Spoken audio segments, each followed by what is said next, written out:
श्रीमन्नारायण। कुछ दिन पूर्व हमने सनातन धर्म के अंतर्गत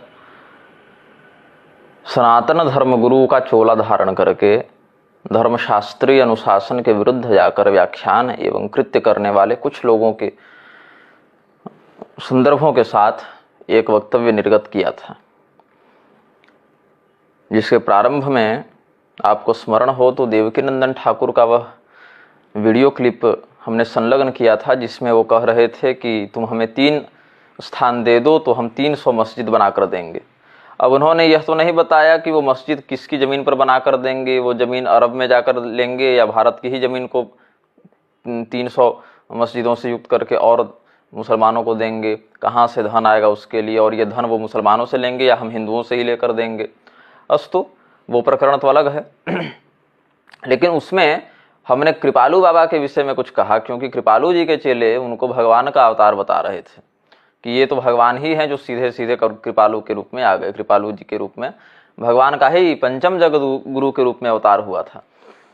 तो हमने जब इस बात का खंडन किया कि पंचम कैसे, जगत गुरु कैसे, तो कोई भड़की हुई चेलिन थी कृपालु जी की, जिसने हमारे मीडिया प्रभारी को फ़ोन किया और बहुत भला बुरा कहा हमारे विषय में, और उनको भी कहा। उसने कहा कि, और बहुत से लोगों ने कमेंट इत्यादि में भी लिखा था कि निग्रहाचार्य तो पैदाइशी मुसलमान है, ये बाबर की औलाद है, ये बाद में हिंदू बना है, और न जाने क्या किया। तो हमारे मीडिया प्रभारी को जब उसने कहा कि तुम लोग बाबर की औलाद हो जो कृपालु जी का विरोध करते हो, तो अब हमारे प्रभारी क्या कहते हैं, माता जी कह के उसको शांत करने का प्रयास किए, लेकिन वो नहीं सुनी। शायद उसका नाम निगम पांडे या कुछ था, निगम पांडे या कुछ ऐसे ही नाम था। तो हमारे प्रभारी महोदय ने पहले तो बड़े शांत चित्त से वार्ता की, लेकिन बार बार जब बाबर की औलाद उनको कहा जाने लगा, तो फिर उन्होंने भी समझ लिया कि ये पूतना ताड़का सिंहिका वाली श्रेणी की महिला है। तो भगवान के अवतार कृपालु जी हैं कि नहीं हैं, इस विषय में जब हमने बाबर का परीक्षण किया कि बाबर जब आया तो आखिर किसके घर में घुसा, बाबर की औलाद कौन है, क्योंकि आया तो अपने औलादें लेकर तो बहुत नहीं आया होगा। अगर बाबर की औलाद हमको कहा जा सकता है तो भ्रम हुआ होगा उस निगम पांडे को। तो हमने जब जांच पड़ताल की तो बड़ी विचित्र बातें सामने आई, जिसको हम इस वीडियो में स्पष्ट करेंगे, तो जिससे यह सिद्ध होगा कि बाबर आया तो था, लेकिन किसके घर में घुस के औलाद पैदा कर गया, ये थोड़ा सा लोगों के मन में भ्रम व्याप्त है। तो उसका निराकरण हम इसमें करेंगे। वो क्या लिखती है निगम पांडे, 7007273556, इसी संपर्क सूत्र से संदेश मिला था, तू बाबर की औलाद है, तूने भाग कर ये साबित कर दिया। आज हमें सच में सुकून मिला है, मैं जो सोच रही तू सब वही निकले मुल्ला। रात्रि को 10:35 में ये संदेश प्राप्त हुआ है। तो अब हमने जब जांच पड़ताल की ये कृपालु बाबा का क्या बवंडर है, तो हमने पढ़ा कुछ, जो जगत गुरु कृपालु परिषद संस्था जो है उसकी आधिकारिक वेबसाइट पर jkp.org.in पर जो लेख है उसमें कहते हैं कि on Christmas day for example devotees would come to Shri Maharaj ji's courtyard and find it decorated with the traditional Christmas tree and draped in decorations of red, green and gold. The excitement just overflowed when his door opened and Father Christmas, with lantern in hand and a bag of toffees over his shoulder, walked out sending the joy of Christmas in all directions. Christmas carols were sung and Christmas presents were distributed to one and all. In this way, Sri Maharaj Ji won the hearts of millions through his loving acceptance of all customs, faiths and forms of the Supreme Lord and his saints. भाव ये है, अब जो आंग्ल भाषा जानते हैं वो अर्थ समझ गए, जो नहीं जानते उन्हें समझा देता हूँ। कहने का अर्थ ये है कि क्रिसमस के दिन जो भक्तगण थे वो श्री महाराज जी कृपालु जी के बरामदे में आते थे और वहाँ उनको मिलता था एक अद्भुत दृश्य, जिसको देखकर उनका हृदय प्रफुल्लित हो जाता था। आहा, क्या दृश्य था! क्रिसमस का ट्री लगा हुआ है जो पारंपरिक ट्रेडिशनल क्रिसमस ट्री है वो लगा हुआ है, और उसमें लाल, सुनहले और हरे रंग के वो जो लगे रहते हैं ना, वो रैपिंग उसकी की रहती है, उसको आवृत किया रहता है उस प्रकार की पट्टियों से। और ये उत्साह और ये प्रसन्नता तब एकदम उमड़ जाती थी जब स्वयं लाल वस्त्र के परिधान में, सेंटा क्लॉज के वेशभूषा में, और अपने हाथ में एक लालटेन लिए हुए और अपने कंधे पर चॉकलेट का बैग लिए हुए ये कृपालु जी निकलते थे और हर दिशा में क्रिसमस की खुशियां बांटते रहते थे। ये हम नहीं कह रहे, ये जगतगुरु कृपालु परिषद की वेबसाइट कह रही है। इसका हम आपको स्क्रीनशॉट इस वीडियो में लगाने का प्रयास करेंगे।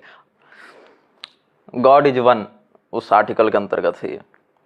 और क्रिसमस कैरोल्स, ईसा का सोहर, सोहर मतलब वो शौहर बीबी वाला नहीं, सोहर एक जन्मोत्सव में गाते हैं ना, तो उसका गाया जाता था और क्रिसमस के उपहार इधर उधर सबको बांटे जाते थे। और इस प्रकार श्री महाराज जी ने लाखों लोगों का दिल जीता और हर प्रकार के धर्म, हर प्रकार की आस्था उस महान परमात्मा और उसके द्वारा भेजे सभी संतों को स्वीकार किया। तो भाइयों, इसको स्वीकार्यता नहीं कहते, इसको कहते हैं दोगलापन, न घर के न घाट के। और फिर आगे देखिए, इतना ही नहीं, अभी और सुनिए। सिमिलरली, तद्वतेव, on the holy day of Eid ul Fitr, Shri Maharaj ji often appeared in the early morning dressed in traditional Islamic clothing. Once in 1980s, he quoted verses from the Quran throughout the day and explained how every true religion instructs its people to love and serve the Supreme Lord. He even revealed new lines to a Sankirtan in Urdu. A replica of the holy shrine of Makkah was made and placed with full respect inside Sri Maharaj Ji's courtyard. Devotees would come forward and pay their obeisance before the Lord, following the lead of Sri Maharaj Ji. क्या कहते हैं? उसी प्रकार से ईद उल फित्र में भी ईद के मौके पर श्री महाराज जी ऑफन, मतलब कोई एक दो बार गलती से नहीं, प्रायः कैसे देखे जाते थे?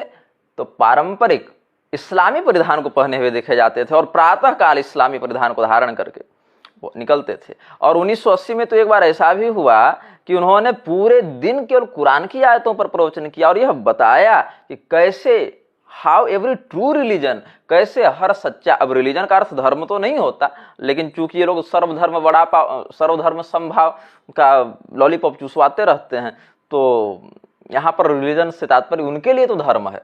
हालांकि रिलीजन मजहब अलग है, धर्म अलग है, लेकिन अर्थ यहाँ पर वही भाव इनका बन रहा है। कैसे हर सच्चा धर्म अपने अनुयायियों को, अपने लोगों को प्रेम और उस परमात्मा की सुप्रीम लॉर्ड, मतलब सर्वोच्च स्वामी का अनुसरण करना, उनकी सेवा करना, यह सिखाता है। और उन्होंने संकीर्तन में, जो भगवान का संकीर्तन कराते थे, उसमें उर्दू की कुछ लाइनें जोड़ी, कुछ पंक्तियां जोड़ी, और यहाँ तक कि पवित्र तीर्थ, होली श्राइन ऑफ मक्का, पवित्र श्राइन अब अलग है, तीर्थ अलग है, लेकिन यहाँ भाव वही बन रहा है।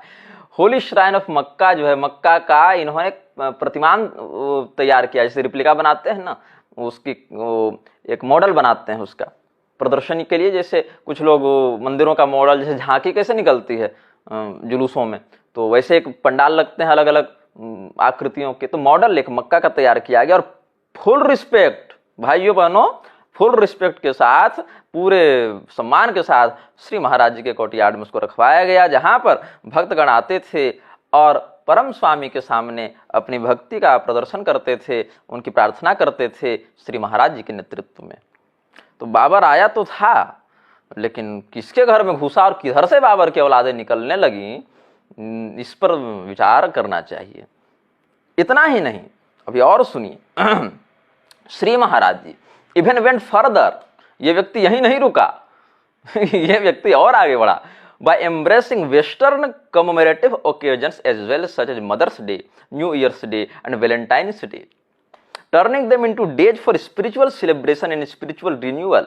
He renamed New Year's Day as Bhakti Divas, the celebration of devotion, and Valentine's Day as Gopi Prem Divas, the celebration of the selfless love of gopis. And so Sri Maharaj Ji always celebrated the festivals of all states within India enthusiastically, along with a very happily celebrating important festivals and occasions from foreign countries. The sole reason behind this and all that he did was to imbibe the spiritual truth that God is one and only one, but with different names and forms.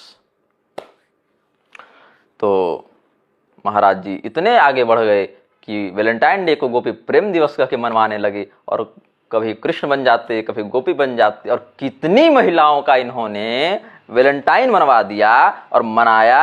इसके लिए आप आधिकारिक police record निकलवा के देख सकते हैं। अब हमने जब कृपालु जी पर जारी किया था अपना वीडियो, तो वृंदावन के कुछ प्रतिष्ठित आचार्य गणों ने, कुछ प्रतिष्ठित मनीषियों ने हमें फोन किया और इस बात पर आपत्ति की कि आप कृपालु जी पर कैसे बोल रहे हैं, उन्होंने इतने विद्यालय बनवाए, इतने अस्पताल बनवाए, ये किए। तो आचार्य गणों को मैं बताना चाहूँगा कि कृपालु जी ने जितने अस्पताल और जितने विद्यालय बनाए, उससे कहीं अधिक फंडिंग मिशनरियों को मिल रही है और कहीं अधिक मिशन स्कूल और मिशन हॉस्पिटल्स को बनाकर बैठे हुए हैं। तो हम आपसे अनुरोध करेंगे आचार्य गणों कि आप ईसाइयों की तरफदारी करने लगें और उन्हीं की ओर जाएं, क्योंकि वो अस्पताल और विद्यालय बना रहे हैं।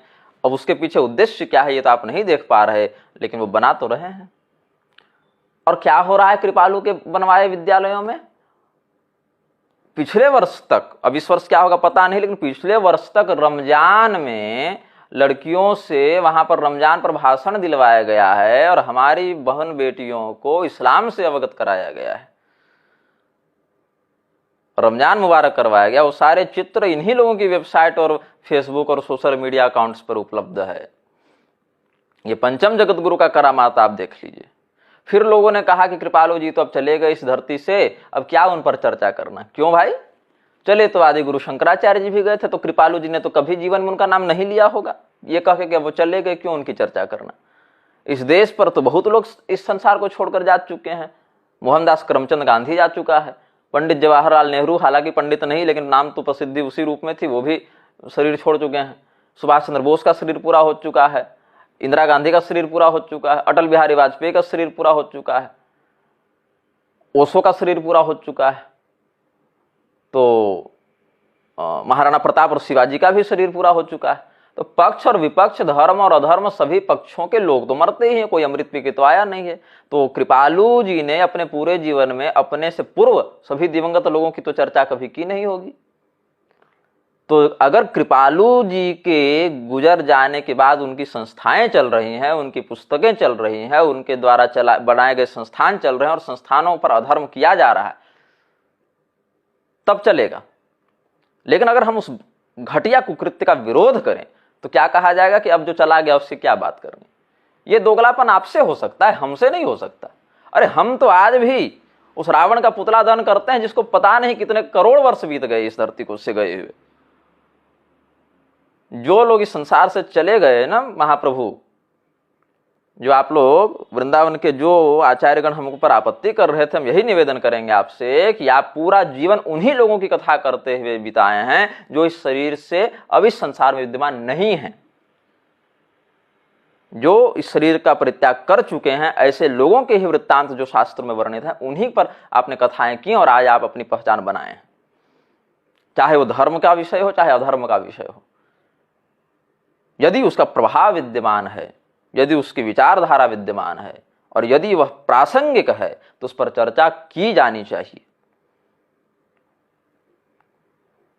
जब हमने रामभद्राचार्य का विरोध किया, उससे पहले यद्यपि मैंने निर्मल बाबा, साईं बाबा, मोरारी बापू और चित्रलेखा और रामदेव बाबा ये सब का बहुत किया था विरोध, लेकिन रामभद्राचार्य वाले प्रकरण में थोड़ा विषय गंभीर हो गया, तो अधिक लोगों तक बात पहुंची। क्योंकि बाकी पहले जो हम विरोध किए थे उस पर हमने केवल 1, 2, 3, 4 वीडियो निर्गत किए थे, लेकिन रामभद्राचार्य प्रकरण में तो हमने पूरी पुस्तकें ही लिख दी थी।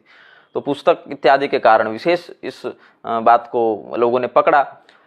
तो लोगों ने क्या कहा कि तुमको रामभद्राचार्य से निजी द्वेष है, इसीलिए केवल उन्हीं के पीछे पड़े रहते हो, कभी बाकियों पर बोलने की हिम्मत क्यों नहीं होती। यद्यपि हम बाकियों पर भी बोलते थे, पहले रामभद्राचार्य से पहले हम बाकी 5-7 लोगों पर बोल चुके थे, लेकिन चलो ठीक है। और रामभद्राचार्य के ही विषय में जो मैंने पहली पुस्तक लिखी उसमें वो सूरत आपकी सुभान अल्लाह वाले चिन्मयानंद थे और मुरारी, ये सब का हमने लिखा ही है उसमें। लेकिन हालांकि चिन्मयानंद तो बाद में आए थे, जब हम मंदसौर में थे विष्णु पुराण की कथा में, तो वहाँ पर वो आए थे और उन्होंने अच्छे भाव का ही प्रदर्शन किया था हमारे समक्ष और कहा था कि आपने हम पर अनुग्रह किया कि एक ही लाइन मेरे विषय में लिखकर छोड़ दी, अन्यथा आप तो पूरा वीडियो भी बना सकते थे और पूरा ग्रंथ भी लिख सकते थे। मैंने कहा चलिए ठीक है, अब सूरत आपकी सुभान अल्लाह करना छोड़ दिए हैं तो उस विषय में विरोध नहीं करूंगा, लेकिन यदि आप पुनः ऐसा कुछ करेंगे तो विरोध तो होगा ही। तो जब मैंने फिर बाकियों का भी विरोध अभी 1-2 वर्ष से अधिक प्रारंभ किया, जब मैं मुख्यतया इसमें प्रवृत्त हुआ तो लोगों ने क्या कहना प्रारंभ कर दिया कि देखो देखो ये तो सबकी निंदा करता रहता है। मतलब यदि मैं केवल रामभद्राचार्य का विरोध करता तो लोग कहते हैं कि इनको रामभद्राचार्य से निजी समस्या है इसलिए उसी के पीछे पड़े रहते हैं, बाकी पर कुछ नहीं कहते, बाकी जगह इनकी बोली नहीं खुलती। और हम सबों के विषय में बोल रहे हैं तो कहते हैं ये सबकी निंदा करता है, अहंकारी हो गया है, असभ्य हो गया है, इसको तो केवल निंदा करने से फुर्सत नहीं। तो कहने का मतलब है कि लोग तो कहेंगे कुछ ना कुछ। ये व्यक्ति कृपालु के नाम से जगत गुरु पद पर बैठ गया, और जगत गुरु और क्या है और देख ही लेते हैं इसमें। हाँ, और जगत गुरु नहीं, क्षमा करें, जगत गुरुत्तम, मतलब क्या कहते हैं, the original title of Jagat Guruttam, greatest spiritual teacher of the world, was bestowed upon Sri Kripaluji Maharaj on January 14th, 1957 by Kashi Vidyat Parishad, a council of 500 greatest scholars saints of India. He composed divine texts like Prem Ras Mandira, Prem Ras Siddhanta and Radha Govind Geet to lead us on the right path of devotion. He also gave priceless monuments as gifts to the world, which include Bhakti Mandir located in Bhakti Dham, Mangarh, Prem Mandir located in Vrindavan Dham, and Kirti Mandir located in Barsana Dham. Sri Maharaj Ji also built hospitals for the impoverished. The Jagadguru Kripalu Chikitsalaya in Vrindavan, Jagadguru Kripalu Chikitsalaya in Barsana, and another one in Pratapgarh. All three help millions of underprivileged to gain free access to medical care. His kindergarten, school and college for impoverished girls. खैर ठीक है, कहने का अर्थ है कि जगत गुरुत्तम मतलब greatest spiritual teacher of the world, जितने ही गुरु हैं उनके ऊपर जगत गुरु, और जितने जगत गुरु हैं उनके ऊपर जगत गुरुत्तम बाबा कृपालु। कब बने? 1957 के 14 जनवरी को ये बने। किसने बनाया? काशी विद्वत परिषद ने बनाया। काशी विद्वत परिषद क्या है? 500 greatest scholar and cents of India की संस्था है। यही कृपालु जी को जगत गुरु बनवाया काशी विद्वत परिषद ने। यद्यपि काशी विद्वत परिषद ने बनाया, इसका खंडन मुझे एक ऑनलाइन वेबसाइट में मिला, काशी विद्वत परिषद के ही किसी व्यक्ति के द्वारा, हमने नहीं बनाया। रामभद्राचार्य भी कहते हैं काशी विद्वत परिषद ने हमें जगत गुरु बनाया। इनको पंचम जगत गुरु कृपालु जी कह रहे हैं, और उसमें भी जगत गुरुत्तम। और ये जगत गुरुत्तम क्या करता चल रहा है? ईद पर कहते हैं this is the real meaning of Eid, to sacrifice yourself completely to God, और in other words surrender yourself to God, but due to ignorance people are doing violence and slaughtering sheep in the name of religion and naming it Bakrid. तो इन्होंने बकरीद में भेड़ काटने का निषेध किया। Slaughtering cow भी लिख सकते थे, लेकिन नहीं, स्लॉटरिंग शीप इन्होंने कहा। और real significance of Eid is, अब कीर्तन में जो इन्होंने विकृति की थी, मुरारी बापू तो बहुत बाद में शुरू हुआ, कृपालु का कोड तो बहुत पहले से फैलाया हुआ है समाज में। ईद उर जहा है आज गोविंद राधे, दिल के गुनाहों से तौबा करा दे, ला इलाहा इल्लल्लाह गोविंद राधे, मोहम्मद रसूल अल्लाह दिल में बिठा दे। ये भी कृपालु जी की वेबसाइट से ही मुझे मिल रहा है। और क्या कहते हैं जगत गुरु? हाँ, क्या कहते हैं? The person who completely surrenders to God is said to be a follower of Islam dharma. Islam धर्म, अब यदि इस्लाम धर्म है तो अधर्म क्या है मुझे नहीं पता, लेकिन इस्लाम धर्म का अनुयायी किसे कहा जाता है? जो अपने आप को संपूर्णतया गॉड के प्रति समर्पित कर दे। अब हो सकता है इनका गॉड हमारा जो क्लेश कर्म विपाकाशैर अपरामृष्ट पुरुष विशेष ईश्वर कर्तुम अकर्तुम अन्यथा कर्तुम समर्थ ईश्वर इत्यादि से अलग हो, लेकिन the person who completely surrenders to God is said to be a follower of Islam dharma. मतलब अगर आप ईश्वर के प्रति अनन्य भाव से अपना समर्पण कर देते हैं, सर्वधर्मान परित्यज्य मामेकं शरणं व्रज कह देते हैं, तो आप इस्लाम के सच्चे अनुयायी हैं। सच्चे अनुयायी क्या कर रहे हैं सो देखिए लीजिए संसार में। और इतना ही नहीं, जगत गुरु हंसी आ रही है जगत गुरु पर। जगत Guru Shri Kripalu ji Maharaj says that in the Quran it is written that people are created so that they can love God and surrender to God in the true sense। वास्तव में ईश्वर के प्रति, अब हालांकि ईश्वर अलग है, गॉड और अल्लाह अलग है, लेकिन उसके प्रति परम शरणागति का ही उपदेश कुरान में लिखा हुआ है, the Hindi version insaan also refers to one who loves God and surrenders to him. और द 5 ओरिजिनल जगत गुरुज के नाम से एक फोटो बनाया हुआ है, ग्राफिक्स है वहीं jkp.org.in में, जहां सबसे नीचे हैं जगतगुरु निम्बारकाचार्य और जगतगुरु मध्वाचार्य, उनके ऊपर है जगतगुरु शंकराचार्य, जगतगुरु रामानुजाचार्य, और सबके ऊपर है जगतगुरु श्री कृपालु जी महाराज। और क्या कहते हैं, why the need of a Jagatguru? It is difficult for an ordinary soul to recognize the true God realized saint by observing his outer appearance. All the scholars therefore decided to generate the seat of Jagat Guru, so that whoever assumed that seat could be accepted as a guru without any doubt. In the age of Kali Yuga, 5 original Jagat Gurus have been appointed: Jagat Guru Shankaracharya, Jagat Guru Ramanujacharya, Jagat Guru Nimbarkacharya, Jagat Guru Madhvacharya, and Jagat Guru Uttam Shankaracharya, Ramanujacharya, Madhvacharya, Nimbarkacharya से भी महान, अल्लाह रहबर जहां से न्यारा, मोहम्मद दिल में बिठा दे करने वाला जगत गुरु उत्तम कृपालु। तो बाबर आया तो था भारत में, लेकिन दुर्भाग्य से हमारे घर में तो नहीं घुसा, हमारे घर से बाबर की कोई औलाद नहीं निकली। अब जिनके दिल में मोहम्मद रसूलुल्लाह दिल में बिठा दे हो रहा है, अब उनके घर में अगर बाबर आया हो तो भाई हम देखने नहीं गए थे, लेकिन लक्षण प्रमाणाभ्याम वस्तु सिद्धिर भवेत, तो लक्षण और प्रमाण तो यही कह रहे हैं कि बाबर आया तो था तो घुसा कहाँ। अब कहते हैं, Shri Maharaj ji was thus honoured with the title of Jagat Guru by Kashi Vidvat Parishad, the distinguished and exclusive organisation of 500 Vedic scholars in the holy city of Kashi on 14th January 1957.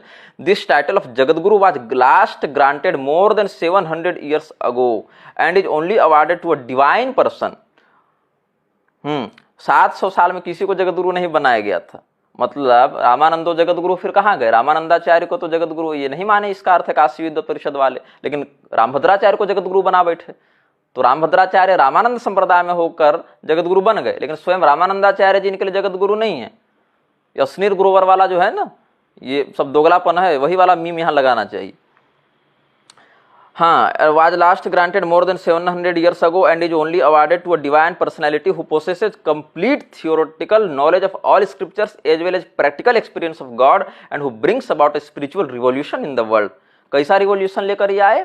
स्वयं तो विवाह किया, अपने बाल बच्चे भी पैदा किए, लेकिन हमारे ही घर में बहुत बार हमने अनुभव किया, मैं तो 6-7 वर्ष की अवस्था से इनकी संस्था वालों को जान रहा हूँ ना, तो हमने क्या देखा कि ये लोग आते हैं, और हमारे घर में कई बार ऐसा हो चुका है घर परिवार में कि हमारे घर में जो अविवाहित कन्याएं हैं उनको कहते हैं कहाँ शादी करोगी, कहाँ विवाह करोगी, ये सब मोह माया है रे, भगवान की भजन करो, और भगवान का भजन भी कृपालु जी के बताए मार्ग पर करो, तो हमारे संस्थान में आ जाओ। फिर जवान लड़के लड़कियों को एक टूर में ये सब अन्य राज्यों में समारोह, सत्संग, सेमिनार के नाम पर ले जाते हैं। 8-10 साल रहने पर जब इनका यौवन अनियंत्रित हो जाता है तो ऐसे ही नवयुवक और युवतियां फिर व्यभिचार में लिप्त पाए जाते हैं। और कृपालु का जीवन स्वयं भी, ये वैलेंटाइन डे और गोपी प्रेम दिवस और हम कृष्ण हैं तुम राधा हो हम रास रचाएंगे, ये सब के प्रपंच में कितना विकृत था, ये सभी जो अंदर से जुड़े लोग हैं वो जानते हैं। ये जगत गुरुत्तम जो बन बैठा है ये व्यक्ति छत्र सिंहासन लगा के, अपन listening to Shri Maharaj ji unique and authoritative knowledge of all scriptures along with his astonishing reconciliation of the philosophies of 4 Jagat Gurus, the scholars of Kashi Vidyut Parishad were left with no option but to accept Sri Maharaj as Jagat Guruttam, supreme along all Jagat Gurus. The scholars who honored him with the following titles. वाह, एकदम पदवाक्य प्रमाण पारावार्य और वेद धर्म प्रतिष्ठापनाचार्य और भक्ति योग प्रेम रसावतार और पता नहीं क्या क्या एकदम लाद दिए उपाधि। और कहते हैं काशी विद्वत परिषद के पास कोई चारा ही नहीं बचा इनकी विद्वता को देखकर कि इनको जगत गुरु उत्तम स्वीकार न किया जाए। हम तो कहते हैं गंगा जी बगले में थी, 500 काशी विद्वत परिषद वाले गर्दन में इतना बड़ा बड़ा पत्थर बांध के कूद जाते, वहां मर जाते, धरती के बोझ लोग। आप होंगे विद्वान, आप होंगे नैष्ठिक, आप होंगे शास्त्रज्ञ, लेकिन ऐसा क्या जो उनको आपने जगत गुरुत्तम बना दिया? ये जगत गुरुत्तम क्रिसमस में टॉफी बांटे चल रहा है, लालटेन लेके सेंटा क्लॉज बना घूम रहा है जगत गुरुत्तम, ईद में टोपी लगा के और अल्लाह अल्लाह करते घूम रहा है ये जगत गुरुत्तम। ये जगत गुरुत्तम है और इसका स्थान शंकराचार्य, रामानुजाचार्य, मध्वाचार्य से भी बड़ा है। और हम विरोध करें तो लोग कहते हैं कि वो गुजर गए, तुम इतने बड़े ज्ञानी हो तो क्यों ऐसा नहीं किया वैसा नहीं किया। देखो हम ज्ञानी नहीं है, लेकिन हमने कभी ईद में टोपी लगा के अल्लाह अल्लाह नहीं किया, हमने कभी क्रिसमस में लाल टोपी पहन के चॉकलेट नहीं बांटे और कैरोल नहीं गाए। हम कितना भी थर्ड क्लास व्यक्ति भी अगर इस जीवन में हो जाए ना तो भी हिंदू ही रहेंगे, दोगला नहीं रहेंगे। मेरा रक्त और हमारा चरित्र, हमारा विचार शुद्ध ही कहलाएगा। हम में बुद्धि शांकर्य नहीं हो सकता। तो भगवान का अवतार जो लोग इस कृपालु को बता रहे हैं, भगवान का कौन सा अवतार बैठ के गोविंद राधे अल्लाह दिल में बिठा दे करता है भाई? और अपने विद्यालयों में रमजान में आप हरा ड्रेस पहना के, हो सकता है हरा रंग उनके विद्यालय का यूनिफॉर्म हो, मैं ये नहीं कह रहा, लेकिन रमजान में आप हरा करके और बच्चियों का क्या शिक्षा दे रहे हैं? कल वो कहाँ जाएंगी हमारी बहू बेटियां? लव जिहाद में नहीं फंसेंगे तो वो कहाँ जाएंगी? लोग मुझसे बार बार प्रश्न करते हैं यूट्यूब फेसबुक पर कि इनके बारे में आपका क्या विचार है, राजन जी के बारे में क्या विचार है, विद्या भास्कर स्वामी जी के बारे में क्या विचार है, क्या वो श्याम सुंदर पाराशर जी के बारे में क्या विचार है, इनके बारे में, चिन्मय मिशन के बारे में क्या विचार है? तो मैं किसी व्यक्ति के बारे में कोई विचार नहीं करता। बहुत पहले जब हमने परमाक्षर सूत्र पर सूत्र विस्तार भाष्य का प्रणयन किया था, तो भगवती की कृपा से हमें एक दिव्य स्वप्न प्राप्त हुआ था। उस स्वप्न में मैंने देखा कि कोई बच्ची है और एक नवजात शिशु को उसने नवजात शिशु के पैर में रस्सी बांध रखी है और वो रस्सी को खींचते हुए उस शिशु को घसीटते हुए ले जा रही है। तो हमने कहा कि इस बच्चे को छोड़ दो। वो पूरा स्वप्न मेरा संस्कृत में देखा गया था। तो उस बच्ची ने कहा कि ये पापी है, दुष्ट है, इसीलिए हम इसको नहीं छोड़ेंगे। तो फिर मेरे मुख से निकला था वो स्वप्न, मुझे स्मरण है कि नास्ति लोके जनः कोपि निर्दोषो निर्गुणस्तथा कर्म प्रारब्ध जन्यानाम गुणदोषो समन्वितौ। तो फिर बहृचोपनिषद के कुछ मंत्र से हमने उस बालिका की स्तुति की। तो बाद में फिर बोध हुआ कि वो भगवती का ही एक हमें संकेत प्राप्त हुआ था। फिर उन्होंने मुझे कुछ ग्रंथ लिखने का आदेश दिया था, जो हम अभी लिख ही रहे हैं। तो गुण और दोष सबों में होते हैं, मुझ में, आप में, देवताओं में भी होते हैं। लेकिन हमारा जो समर्थन या विरोध है, वो समर्थन या विरोध व्यक्ति का चेहरा और उसकी संस्था का पैसा देखकर नहीं होता। आप हमसे यह पूछते हैं कि इसके बारे में क्या विचार है, इसके बारे में क्या विचार है, तो मैं नहीं बता सकता। आप बताइए कि इस व्यक्ति के इस वक्तव्य या कृत्य के विषय में क्या विचार है, तो मैं बता सकता हूँ। यहाँ इस वक्तव्य या कृत्य में हमारी शास्त्रीय दृष्टि से ये हम समर्थन करेंगे या विरोध करेंगे। लेकिन पूरे व्यक्ति का मैं विरोध या समर्थन नहीं कर सकता, क्योंकि कालनेमी भी मरने के समय भले माया के लिए, छल के लिए, लेकिन राम राम तो किया था। राम राम करने को तो अधर्म नहीं कर सकते ना।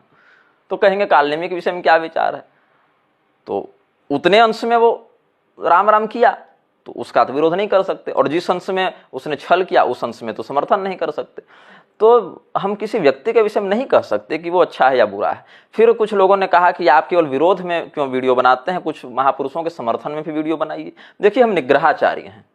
अब निग्रहाचार्य का अनुग्रह बड़ा दुर्लभ है ना। अनुग्रहाचार्य होते तो अनुग्रह अधिक किया करते, लेकिन निग्रहाचार्य हैं। और इस पीठ मतलब आसन, कोई मठ और संस्था नहीं, आसन पर जो मैं बैठा हूं, तो उसका कार्य ही है अधर्म का नियंत्रण करना। मैं किसी का समर्थन यदि कर भी दूं तो क्या इससे दुष्परिणाम होगा कि कल को जाकर अगर वो व्यक्ति किसी अधर्म में लिप्त पाया गया या उसने कोई ऐसा वक्तव्य दिया, तो लोग हमारा ही वीडियो दिखाकर हमें फिर कहेंगे कि तुम तो बड़ा समर्थन करता था इसका, तू तो बड़ा इसका पक्षधर था, देखो ये ऐसा कर रहा है, तुम इसी के समर्थक हो। तो ये स्थिति उत्पन्न मैं क्यों होने दूं।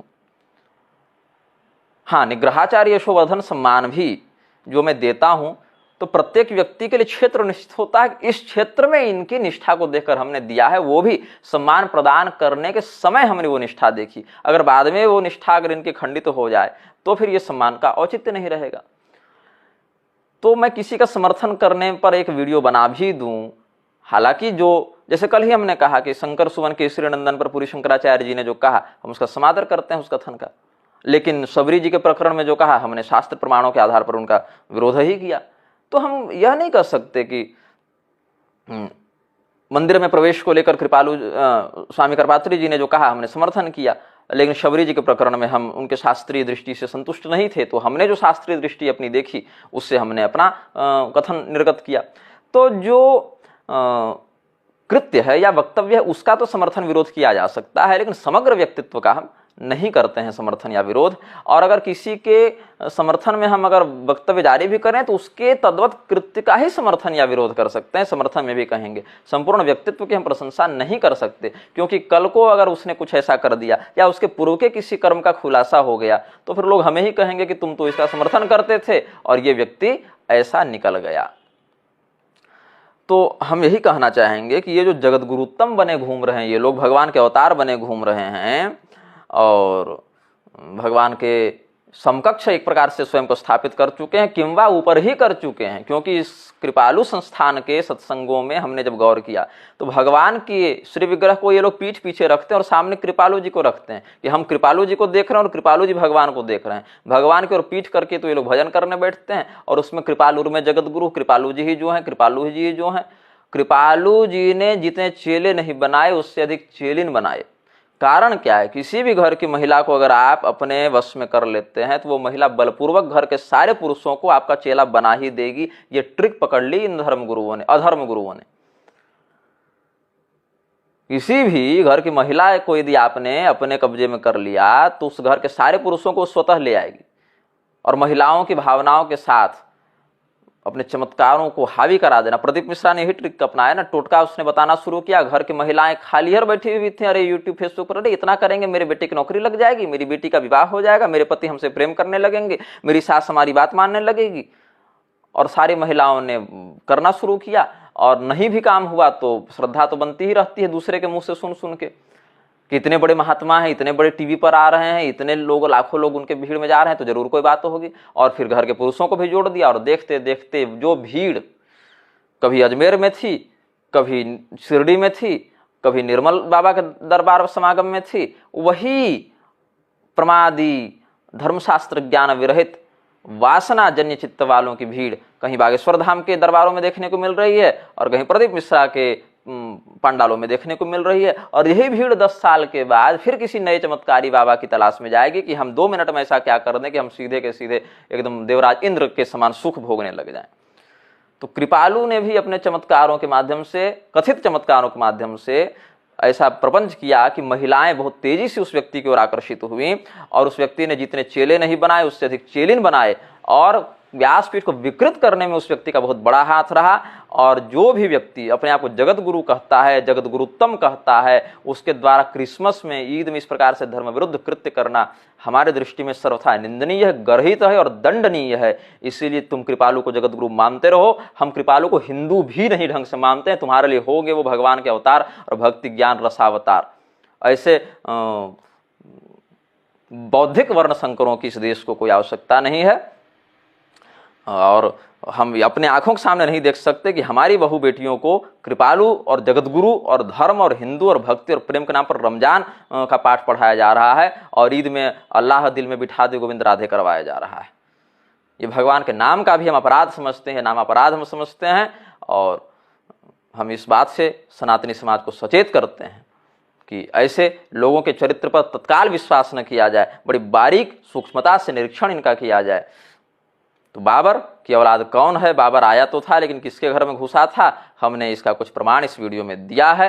अगर आपको बुरा लगे तो लगते रहिए, दोबारा इस वीडियो को और देखिए, थोड़ा ज़्यादा बुरा लगाइए अपने आप को और इस बात पर पश्चाताप कीजिए कि कैसे कैसे पाखंडियों को आपने अपने सर पर बैठा रखा है, अपना बाप बना बैठा रखा है। श्रीमन नारायण।